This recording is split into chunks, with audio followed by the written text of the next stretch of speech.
The purpose of this tutorial is to show the steps to be performed to import a Camozzi device into the TIA portal project. To start, let's go to the catalog and search for the Camozzi device that we previously loaded with the GSDML file.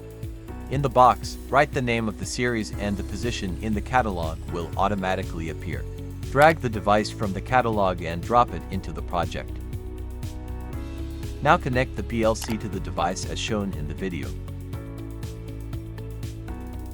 Select the PLC and, with the right mouse button, select the compile item in the drop-down menu and then hardware rebuild all.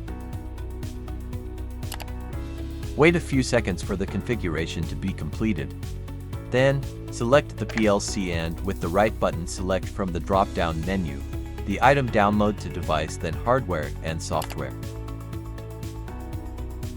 Start search and when the connected CPU appears, click on load.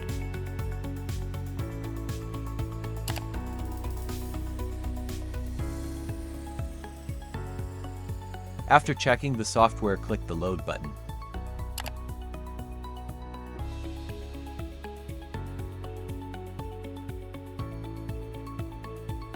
To complete the download, click on Finish.